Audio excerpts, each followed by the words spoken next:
दोस्तों, क्या आपको अपने इस होम प्लेनेट अर्थ की कुछ खास बातें पता है? जैसे क्या अर्थ की सही शेप वाकई गोल है या आपसे आज तक झूठ बोला गया है? आखिर अर्थ पर कुछ जगहों पर जीरो ग्रेविटी क्यों होती है? और हम आपको बताएंगे कि साल 3022 में अर्थ का क्या हाल होगा। तो जानने के लिए वीडियो के एंड तक बने रहिएगा। Fact number 10, Pangaea. आज अमेरिका इंडिया से 7 समंदर पार है, तो श्रीलंका इंडिया का पड़ोसी देश है। इस तरह से अर्थ पर कुल 7 कॉन्टिनेंट्स हैं। लेकिन क्या आप जानते हैं, आज से करीब 3 करोड़ साल पहले अर्थ पर सिर्फ एक ही कॉन्टिनेंट हुआ करता था। जी हाँ, ये बिल्कुल सच है। आज के मौजूदा 7 कॉन्टिनेंट्स एक दूसरे से जुड़े हुए थे, जिसको पेंजिया का नाम दिया गया है। आज से लगभग 1 करोड़ 75 लाख साल पहले अर्थ की इनर टेक्टोनिक प्लेट्स में आने वाली हलचल की वजह से ये पेंजिया टुकड़ों में बंटने लगा और धीरे धीरे पेंजिया के 7 टुकड़े हो गए, जिन्हें आज हम 7 कॉन्टिनेंट्स ऑफ वर्ल्ड कहते हैं। कुछ साइंटिस्ट्स की रिसर्च के मुताबिक ये कॉन्टिनेंट्स आज भी धीरे धीरे मूव कर रहे हैं। इसीलिए साइंटिस्ट्स का मानना है कि आज से लगभग 2.5 करोड़ साल बाद ये कॉन्टिनेंट्स फिर से आपस में जुड़ जाएंगे। अफसोस ये देखने के लिए हम जिंदा नहीं होंगे, लेकिन एटलीस्ट आपने जान तो लिया। Number 9, percentage of portable water on earth. ये तो आप जानते हैं कि अर्थ को नीला प्लेनेट कहा जाता है, क्योंकि अर्थ पर सबसे ज्यादा मात्रा में पानी मौजूद है। लेकिन क्या आपको पता है, अर्थ पर इतना ज्यादा पानी होने के बावजूद भी अर्थ पर पानी की इतनी कमी क्यों होती है? हम आपको बताते हैं। असल में दोस्तों, अर्थ पर जितना भी पानी मौजूद है, उसमें से 97% पानी तो समंदर के पानी की फॉर्म में है और बाकी का बचा हुआ 3% पानी ही फ्रेश वाटर की कैटेगरी में आता है। इस 3% के 100% में से भी 79% पानी ग्लेशियर्स और आइस की फॉर्म में होता है और 20% पानी ग्राउंड वाटर की फॉर्म में है और सिर्फ 1% पानी ही नदियों के रूप में अवेलेबल है। अब आप खुद ही सोचिए, इस नीले पानी वाले प्लेनेट पर सिर्फ 1% पानी ही पीने लायक और इजीली एक्सेसिबल है। यही वजह है कि पानी की कमी हमें मौसम के हिसाब से फेस करनी पड़ती है। इसीलिए दोस्तों, आपको पानी बिल्कुल भी वेस्ट नहीं करना चाहिए। Number 8, the walking rocks on earth.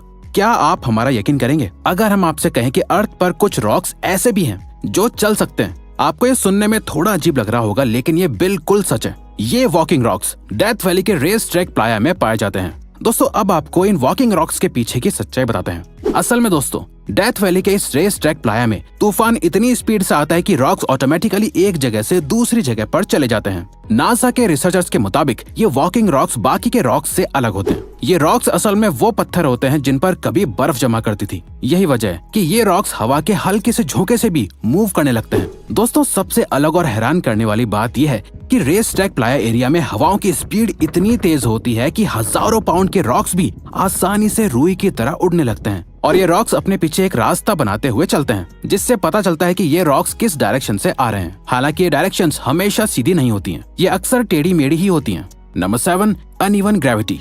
अर्थ पर ग्रेविटी है और मून पर नहीं, ये बात तो सभी जानते हैं। लेकिन क्या आपको पता है, अर्थ पर भी ग्रेविटी एक जैसी नहीं होती है। अर्थ पर बहुत सी जगह ऐसी भी है जहाँ बहुत कम ग्रेविटी है और कुछ जगह ऐसी भी है जहाँ बहुत ज्यादा ग्रेविटी होती है। चलिए आपको कुछ जीरो ग्रेविटी वाली जगह के नाम बताते हैं। पहला, कैलिफोर्निया का मिस्ट्री स्पॉट। दूसरा, मिशिगन का सेंट इग्नस मिस्ट्री स्पॉट। तीसरा, फ्लोरिडा का स्पूक हिल और चौथा, कनाडा का हडसन बे। इसके अलावा अर्थ पर सबसे ज्यादा हाईएस्ट ग्रेविटी आर्कटिक ओशन के सरफेस पर पाई जाती है। वैसे आपको भी इन जगहों का एक्सपीरियंस जरूर लेना चाहिए। इस अनइवन ग्रेविटी की वजह अर्थ की टिल्टेड शेप भी है, जिसके बारे में हमने आगे की वीडियोस में डिस्कस किया है। Number 6, causes of earthquakes and largest earthquake measured till now on earth.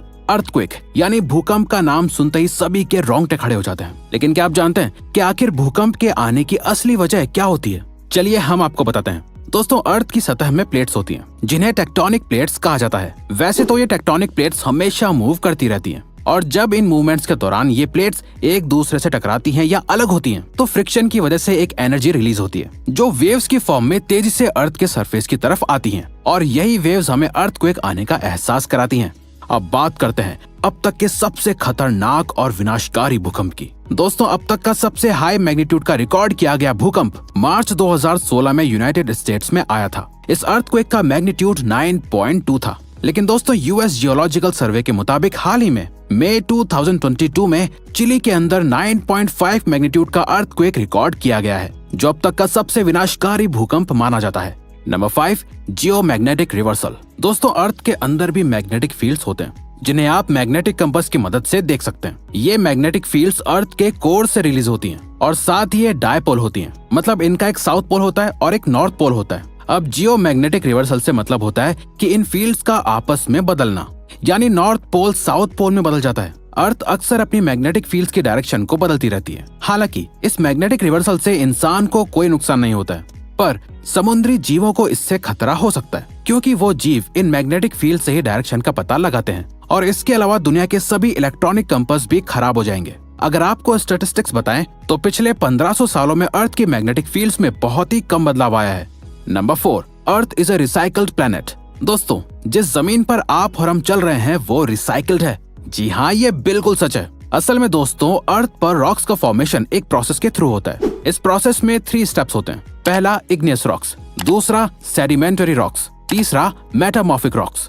सबसे पहले अर्थ के अंदर से मैग्मा निकलता है, जो धीरे धीरे हार्ड हो जाता है, जिसे इग्नियस रॉक्स कहा जाता है। अर्थ की टेक्टोनिक प्लेट्स में मूवमेंट आने की वजह से ये इग्नियस रॉक्स अर्थ के सरफेस पर आ जाती हैं। सरफेस पर आने के बाद ये रॉक्स इरोजन और प्रेशर की वजह से छोटे छोटे टुकड़ों में बट जाती है, जिसे सेडिमेंटरी रॉक्स कहते हैं। और जब ये सेडिमेंटरी रॉक्स जमीन के अंदर धीरे धीरे धंसती जाती है, जिसके बाद हाई हीट की वजह से सेडिमेंटरी रॉक्स मेटामॉर्फिक रॉक्स बन जाती हैं। इस तरह से ये प्रोसेस ऐसे ही चलता रहता है। लेकिन दोस्तों, ये प्रोसेस इस तरह से स्टेप बाय स्टेप नहीं चलता है। कभी कभी ये स्टेप्स आपस में बदल भी जाते हैं और रिवर्स भी हो जाते हैं। तो दोस्तों, अब तो आप मानते हैं ना कि अर्थ और नेचर के पास खुद को रिसाइकिल करने के बहुत से तरीके होते हैं। Number 3, earth is not sphere.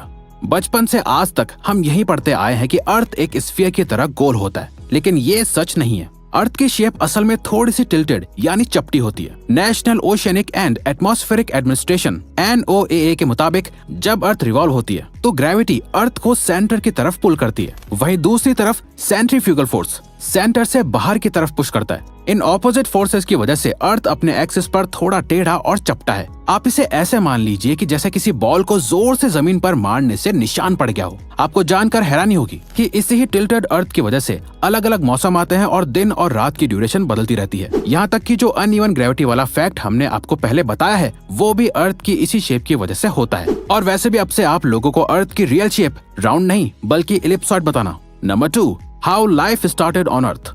ये सवाल आज भी एक मिस्ट्री बना हुआ है कि आखिर दुनिया पर जीवन कैसे शुरू हुआ था। दोस्तों, अर्थ पर बहुत ही अलग अलग जीव रहते हैं, लेकिन उन सभी में सबसे सर्वश्रेष्ठ और इंटेलिजेंट जीव ह्यूमन यानी इंसान ही है। और इंसान का एवोल्यूशन एक बंदर से हुआ है, ये सब हमने सुना है। लेकिन क्या आप जानते हैं, कुछ साइंटिस्ट्स का मानना है कि अर्थ पर जीवन एटम्स और मॉलिक्यूल्स के रिएक्शन से हुआ था। इसके अलावा आपको बता दें, अर्थ पर सबसे पहला लिविंग ऑर्गेनिज्म एक बैक्टीरिया था। खैर, इंसान के जीवन के एग्जिस्टेंस की मिस्ट्री आज भी अनसॉल्व्ड है। लेकिन दोस्तों, आपको बता दें कि साइंटिस्ट बहुत तेजी से इस मिस्ट्री को सॉल्व करने की तरफ बढ़ रहे हैं। नंबर 1, अर्थ इन 3022। ग्लोबल वार्मिंग से तो आप वाकिफ ही होंगे और आप बढ़ती गर्मी से बहुत परेशान भी होंगे। और आपने नोटिस किया होगा कि पिछले कुछ सालों से गर्मी का स्तर और लेवल लगातार बढ़ता जा रहा है। लेकिन क्या आप जानते हैं ये गर्मी आने वाले सालों में कैसा रूप ले लेगी? दोस्तों, कुछ साइंटिस्ट का मानना है कि आज से लगभग 100 करोड़ साल बाद सूरज आज के मुकाबले में 10% ज्यादा गर्म और चमकदार हो जाएगा। और 400 करोड़ साल बाद गर्मी इस कदर बढ़ जाएगी कि समंदर का पानी भी भाप बनकर उड़ जाएगा। और तो और 750 करोड़ साल बाद अर्थ भी मार्स की तरह रेत में बदल जाएगा। उस वक्त सूरज इतना हीट अप हो चुका होगा कि उसके पास वाले प्लैनेट्स मर्क्यूरी, वीनस और मून पूरी तरह से भस्म हो जाएंगे। तो दोस्तों, अब अगर आपको ये वीडियो अच्छी लगी और आप आगे भी ऐसी ही अमेजिंग वीडियोस देखना चाहते हैं तो प्लीज हमारे चैनल को सब्सक्राइब करके ऑल नोटिफिकेशन बेल को ऑन कर दो, ताकि हमारी फ्यूचर वीडियोस का नोटिफिकेशन सबसे पहले आपके पास आए। So till then keep learning, keep growing.